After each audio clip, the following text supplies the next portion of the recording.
ദിവസം അടുപ്പിച്ച് അങ്ങനെ ഒരു സെക്ഷനിൽ ഒരു വർഷം മുഴുവനും ചൊല്ലി. 2003 മൊത്തം ചൊല്ലി. 2003 ഒക്ടോബർ 25 വരെയാണ് ചൊല്ലിയത്. 2002 ഒക്ടോബർ തൊട്ട് 2003 ഒക്ടോബർ വരെയാണ് 25 വരെ ചൊല്ലി. ഒരു കൊല്ലം മുഴുവൻ ചൊല്ലി. അപ്പം പിന്നെ ഒക്ടോബർ, നവംബർ, ഡിസംബർ ആയപ്പോൾ അമ്മ പ്രത്യക്ഷപ്പെട്ടു. ഈ ദൈവം പ്രത്യക്ഷപ്പെടും, ഒരു പ്രശ്നവുമില്ല. നമ്മൾ വിശ്വാസം സത്യസന്ധമാണെന്ന് തോന്നിയാൽ മതി. ദൈവത്തിന് വിശ്വാസം സത്യസന്ധമാണ്, പിന്നെ ദൈവത്തിന് വേണ്ടിയാണെന്ന് തോന്നണം. അല്ല നമുക്ക് വീട് വെക്കാനും ജപ്തി മാറാനും മാത്രമാണെന്ന് തോന്നിയാൽ ദൈവം കുറച്ച് നാൾ കഴിയുമ്പോൾ റിജക്റ്റ് ചെയ്ത് കളയും. വിശ്വാസം സത്യസന്ധമാണ്, ദൈവത്തിന് അതാണ് കർത്താവിനെ തൊടുന്ന പരിപാടി എന്ന് പറയണത്. വിശ്വാസം സത്യസന്ധമാണെന്നും അത് ദൈവത്തിന് ആണ് അതിന് പ്രാധാന്യമെന്നും അല്ലാതെ വീട്ടിലെ ആനുകൂല്യങ്ങൾക്കല്ല എന്ന് ദൈവത്തിന് തോന്നിയാൽ ദൈവം നിന്നെ ടേക്കപ്പ് ചെയ്യും. പിന്നെ നിനക്ക് തിരിഞ്ഞു നോക്കേണ്ടി വരത്തില്ല. നിൻ്റെ എല്ലാ വിഷയങ്ങളുടെ പേരും കർത്താവ് തീരുമാനമെടുക്കും. മൈന്യൂട്ട് കാര്യങ്ങളെപ്പോലും കർത്താവ് സംസാരിക്കും. ഇപ്പം ഞാൻ സമയത്ത് ഞാൻ ഓർക്കുകയും, അതായത് നമ്മൾ വിശ്വാസത്തെ വളർച്ച അനുസരിച്ച് നമ്മൾ ദൈവാനുഭവത്തിൻ്റെ പുതിയ ചോദ്യങ്ങൾ ചോദിച്ചാണ് വിശ്വാസത്തിൽ വളരണത്. ഇപ്പം അപ്പോസ്തലന്മാരെ ഒരു കർത്താവ് വഞ്ചിയിൽ ഉറങ്ങിക്കിടന്നൊരു സ്ഥലമില്ലേ? അപ്പം ചില സമയത്തൊക്കെ ദൈവം ഇങ്ങനെ ഉറങ്ങിക്കിടക്കണ പോലെ കാണിക്കും. പക്ഷെ അപ്പോൾ അപ്പോസ്തലന്മാർ പറയണത് എന്താ? നീ ഗവനിക്കണില്ലേ? ഞങ്ങൾ നശിക്കാൻ പോകുന്നു, നീ ഗവനിക്കുന്നില്ലേ എന്ന് ചോദിക്കുമ്പോൾ കർത്താവ് ഉണർന്നിട്ട് കാറ്റിനെ ശാസിച്ചുകൊണ്ട് കടലിനോട് അടങ്ങാൻ പറയുമ്പോൾ അപ്പോസ്തലന്മാർ ഈ ശാന്തത കണ്ടിട്ട് ചോദിക്കണ ചോദ്യം എന്താണ്? ഇവൻ ആരാണ്? കാറ്റും കടലും പോലും ഇവനെ അനുസരിക്കുന്നല്ലോ. അപ്പം അനുഭവങ്ങളിലൂടെയാണ് ആത്മീയത വളരണത്. കൃപാസനത്തിൽ എപ്പോഴും അനുഭവങ്ങൾക്കാണ് പ്രാധാന്യം. അതായത് ഐഡിയൽ സെറ്റിൻ്റെ പ്രാക്ടീസ്. നമുക്കുള്ളൊരു വിശ്വാസത്തെ നമ്മൾ പ്രയോഗത്തിലേക്ക് സെറ്റ് ചെയ്യും. അങ്ങനെ വരുമ്പോഴാണ് ആൾക്കാർക്ക് അനുഭവങ്ങൾ കിട്ടണത്. അപ്പോഴും ഒരു ചോദ്യം വരും, എന്താണ്? ഇവൻ ആരാണ്? ഇപ്പം നമ്മളിപ്പോൾ കണ്ട സാക്ഷിയില്ലേ, ഡേവിഡ് ആ കുഞ്ഞ് സംസാരിക്കണില്ലെന്നേ ഉള്ളൂ. പക്ഷേ ഡേവിഡ് ഏതാണ്ട് സ്വർഗം കുട്ടിയെ പോലെയാണ് പറയണത്. എന്താണ്? ഇവൻ വയലൻ്റ് ആണെന്ന്, നാട്ടുകാരെ ഉപദ്രവിക്കുമായിരുന്നു, ഇവന് ഓർത്തിട്ട് ഞങ്ങൾക്ക് എപ്പോഴും അസമാധാനമായിരുന്നു. ഇപ്പം ഇവൻ ശാന്തനായി, ഇവൻ സൗമ്യനായി, ഇവന് ഇപ്പം ഫുൾ ടൈം ക്ലാസ്സിലിരിക്കുകയാണ്. പണ്ട് 11 മണിയാകുമ്പോൾ അവിടെ നിന്ന് വിളിച്ചുകൊണ്ട് പോരണതാണ്. ഇന്നിപ്പോൾ ടീച്ചർ തന്നെ പറഞ്ഞു അവൻ്റെ ഗുഡ് ബോയ് ആയവൻ അവന് വൈകുന്നേരം വരെ ഇരിക്കുന്നുണ്ട്, ഒരു കുഴപ്പമില്ലെന്ന്. വെറും ഉടമ്പടിത്തേലും നാവെ തേച്ചതാണേ. അതാണ് ഇവൻ ആരാണ്. അപ്പം നമ്മൾ തോന്നുന്നു ഇവൻ ആരാണ്? കാറ്റും കടലും പോലും ഇവനെ take the bed of God. ശ്രുതികട ഹല്ലേലൂയ. ഡെയിലി ലൈഫിൽ സമയം വെറുതെ പാഴാക്കിയിട്ട് യാതൊരു പുരോഗതിയും ഇല്ലെന്ന് ആലോചിച്ച് ടെൻഷനായിരിക്കുകയാണോ നിങ്ങൾ ശ്രദ്ധിക്കേണ്ട പ്രധാനപ്പെട്ട 4 കാര്യങ്ങൾ. രാവിലെ വൈകി എഴുന്നേൽക്കുന്നത്, ദിവസം മുഴുവൻ ഫോണിൽ സ്ക്രോൾ ചെയ്തുകൊണ്ടിരിക്കുന്നത്, ആരോഗ്യത്തെക്കുറിച്ച് ഒട്ടും ആകുലപ്പെടാത്തത്, പുതിയതായി ഒന്നും ചെയ്യാൻ ആഗ്രഹമില്ലാത്തത്. ഇതിൽ 3 ശീലങ്ങൾ നിങ്ങൾക്കുണ്ടെങ്കിൽ നിങ്ങൾ തോൽവിയിലേക്കാണ് പോകുന്നത്. ഇൻസ്റ്റാഗ്രാമും ഫേസ്ബുക്കും ഒന്നും ഡിലീറ്റ് ചെയ്യാൻ ഞാൻ പറയുന്നില്ല. പക്ഷേ വിദ്യ ആപ്പ് ഡൗൺലോഡ് ചെയ്യൂ. ഇത് കേരളയിലെ നമ്പർ 1 എഡ്യൂക്കേഷണൽ ആപ്പാണ്. ഇതിൽ സമയം കളയുക എന്നത് അസാധ്യമാണ്. കാരണം അത്രത്തോളം ഉപകാരപ്രദമായ വീഡിയോകൾ മാത്രം ഇതിനുള്ളൂ. ഇതിൽ പരസ്യങ്ങളോ ശ്രദ്ധ തിരിക്കാൻ മറ്റു കാര്യങ്ങളോ ഒന്നുമില്ല. എല്ലാ ഗവൺമെൻറ് കാര്യങ്ങളും എങ്ങനെയാണ് ഓൺലൈനായി ചെയ്യുന്നതെന്നും എങ്ങനെ ബിസിനസ് ചെയ്യാമെന്നും, ചെറിയ തുണി ബിസിനസ്സുകൾ, വാട്ടർ ബോട്ടിൽ ലേബലിംഗ് ബിസിനസ്സുകൾ, ഇനി അതല്ല സ്റ്റോക്ക് മാർക്കറ്റിനെ കുറിച്ചാണെങ്കിൽ പോലും എല്ലാം വളരെ കൃത്യമായി പറഞ്ഞു തരുന്ന വീഡിയോകൾ ഈ ആപ്പിലുണ്ട്. ഇങ്ങനെയുള്ള ആയിരക്കണക്കിന് ഐഡിയകൾ ഈ ആപ്പിലുണ്ട്. അതുകൊണ്ട് ഇപ്പോൾ തന്നെ വിദ്യ ആപ്പ് ഡൗൺലോഡ് ചെയ്ത് എക്സ്പ്ലോർ ചെയ്തോളൂ.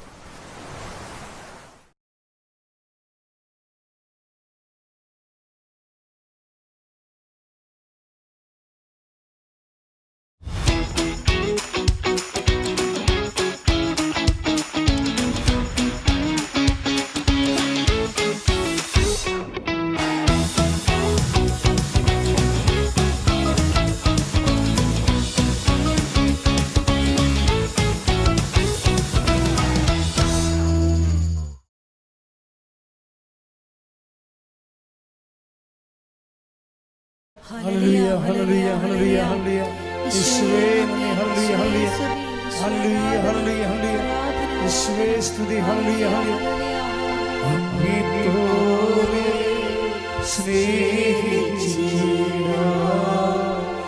ആവതില്ല ആർക്കുമേ അങ്ങെപ്പോലെ സ്നേഹിച്ചിടാൻ. ആവതില്ല ആർക്കുമേ ജീവനേ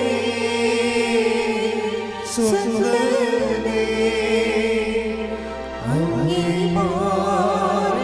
ചായുന്നു ഞാൻ. മത്തായി 8:27.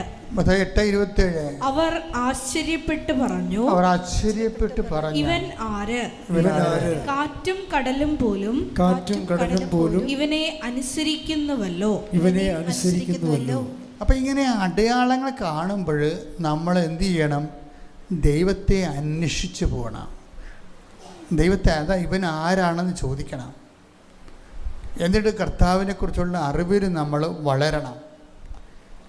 ഇനി ദൈവം അങ്ങനെ വളർന്നു കഴിഞ്ഞാൽ, അങ്ങനെ ചോദിച്ചാൽ, കർത്താവിൻ്റെ അനുഭവത്തിൽ വളരാൻ വേണ്ടി പ്രാർത്ഥിച്ചാൽ, പിന്നീട് നമ്മളെ വളർത്തിയിട്ട് ദൈവം നമ്മളോട് ചോദിക്കും, എന്താണ്?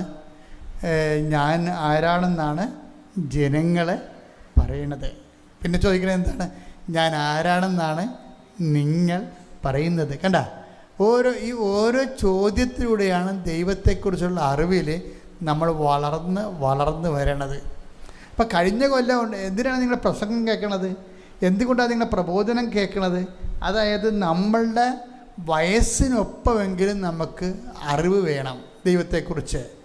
അല്ല, പണ്ട് വേദപാഠം പഠിച്ചപ്പോൾ ഉണ്ടായിരുന്ന അറിവും വെച്ചുകൊണ്ടിരുന്നിട്ട് ഒരു കഥയുമില്ല. ഇപ്പം ഞാനുണ്ടല്ലോ, ഞാൻ ഇവിടെ കുറച്ച് മുമ്പ് ഇവിടെ ഇല്ലായിരുന്നു. ഞാൻ ഈ 10 കൊല്ലമായ ഒരു ഇംഗ്ലീഷ് മീഡിയം സ്കൂളിൻ്റെ വാർഷികമായിരുന്നു. അപ്പോൾ ആ വാർഷികത്തിൽ പങ്കെടുക്കാൻ പോയിരിക്കുകയായിരുന്നു. അത് ഞാൻ പണ്ടിരുന്ന പള്ളിയാണ്. അവിടെ ഞാൻ പള്ളി വെച്ചെന്നൊക്കെ പറഞ്ഞത്. ഈ പള്ളിയിലാണ് ഞാൻ അബ്സപിതാവ് മധ്യസ്ഥനായിട്ട് വന്നെന്ന് പറഞ്ഞത്. ഞാനിപ്പോൾ പറയണത് അനുഭവങ്ങളെക്കുറിച്ചാണ് പറയണത്. അതായത് നിങ്ങൾ ദൈവത്തോട് അനുഭവങ്ങൾ ചോദിക്കണം. പക്ഷേ എന്തിനു വേണ്ടിയാണ്?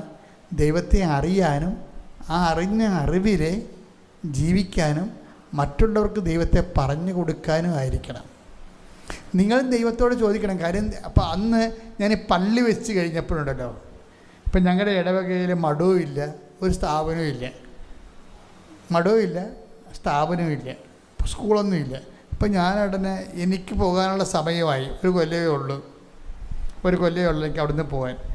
ഈ ഒരു കൊല്ലത്തിനുള്ളിൽ ഒരു മഠവും വേണം, സ്ഥാപനവും ഉണ്ടാകണം. അപ്പം ഞങ്ങളെന്ത് ചെയ്ത്, ഞങ്ങൾ ജപമാല ചൊല്ലി, ഒരു മാസം മുഴുവൻ ജപമാല ചൊല്ലി. CCR സിസ്റ്റർ എന്നെ കാണാൻ വന്നിട്ട് പറഞ്ഞു, ഞങ്ങൾക്കൊരു കോൺവെൻറ്റ് സ്ഥാപിക്കണം, അച്ഛൻ അതിനെ സഹായിക്കണം. അപ്പം ഞാൻ പിന്നെ അവിടെ കൂടെ പോയി കുറേ സ്ഥലങ്ങൾ കണ്ടുപിടിച്ച് ഒരു 3 ഏക്കർ സ്ഥലം വാങ്ങിച്ച് ഞങ്ങൾ അപ്പം തന്നെ കോൺവെൻറ്റ് സ്ഥാപിച്ച് കഴിഞ്ഞപ്പോൾ തന്നെ അതിൻ്റെ ഒപ്പം തന്നെ ഞാൻ ആ ഒരു കൊല്ലം കൊണ്ട് സ്കൂളുമായി, ഒരു കൊല്ലം കൊണ്ട് കോൺവെൻറ്റ്. അപ്പോൾ ഇതെല്ലാം ദൈവത്തിൻ്റെ കയ്യിലുണ്ട്. നമ്മൾ ദൈവത്തെ അറിയണത് ദൈവത്തിന് വേണ്ടി കൂടിയാകണം. അല്ലാതെ നമ്മുടെ കുടുംബത്തിന് വേണ്ടി മാത്രമായാൽ നമുക്ക് ദൈവം നമ്മളൊക്കെ ഇൻട്രാക്ട് ചെയ്യത്തില്ല. എല്ലാ ആൾക്കാർക്കും പറ്റണ ഏറ്റവും വലിയ അബദ്ധം അതാണ്. ദൈവത്തെ അറിയണം. എന്തിനാണ് അറിയണത്? അവരെ മകളുടെ കാര്യം. ഇന്നലെ 76 വയസ്സുള്ള വല്യമ്മ എന്നെ കാണാൻ പറഞ്ഞു. ഞാൻ പറഞ്ഞു, വല്യമ്മക്ക് ഉടമ്പടി ചീട്ട് തന്ന ആളെ ഞാൻ വെടിവെച്ച് കൂടുമെന്ന് പറഞ്ഞു. ഈ 76 വയസ്സുകാരൻ എന്ത് ഉടമ്പടി ചെയ്യാനാണ്? പറ്റിപ്പാണ്. അതിന് ഇവരെന്താ പറയണത്? പേരക്കിടാങ്ങണ കാര്യം. അപ്പോൾ ഞാൻ ഈ പേരക്കിടാങ്ങയുടെ തള്ളേന്തി, അവളവിടെ ഉണ്ട്, അവൾക്കൊന്നും നേരെയില്ല. ഈ വല്യമ്മ 76 വയസ്സുള്ള വല്യമ്മ 10 കൊടുക്കത്തില്ല. ഉടമ്പടിയുടെ കാര്യം ഇവിടെ വന്ന് ചീട്ടും മേടിച്ച് അച്ഛനെ കാണാൻ വേണ്ടിയാണ് ഈ കളി മുഴുവൻ കളിച്ചു കൂട്ടുന്നത്. അപ്പോൾ ഇങ്ങനെ പോയാൽ 75 90 വയസ്സ് ജീവിച്ചിട്ടും കാര്യമില്ല. ദൈവത്തിന് തോന്നണം, ദൈവത്തിന് വേണ്ടി കൂടിയാണ് നമ്മൾ ജീവിക്കണമെന്ന്. ദൈവത്തിന് വേണ്ടി കൂടിയാണ് ജീവിക്കണമെന്ന് തോന്നിയാൽ ദൈവം പിന്നെ നമ്മളെ വിട്ടു പോകത്തില്ല. ഇങ്ങനെ വരാൻ ഒരു സ്ഥലമാണ് ഈ കൃപാസനം എന്ന് പറയണത്. കൃപാസനത്തിൻ്റെ ആധ്യാത്മികത എന്ന് പറഞ്ഞാൽ കരിസ്മാറ്റിക് ആധ്യാത്മികത ഒന്നുമല്ല.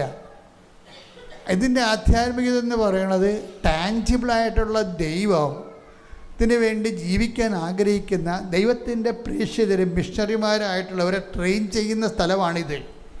അങ്ങനെ മിഷണറിയായിട്ട് ചെയ്ത് ദൈവത്തിന് തോന്നിയാൽ ദൈവം നമ്മളെ വിട്ടുപോരത്തില്ല. കാര്യം ഞാൻ ആ പള്ളി വെച്ച് തീർന്നപ്പോൾ 1 കോടി അന്ന് എനിക്കധികം കാശായില്ല. പക്ഷെ ഇപ്പോഴൊക്കെ 3-4 കോടിയൊക്കെ രൂപ അതിന്. എനിക്ക് 1,25,00,000 രൂപ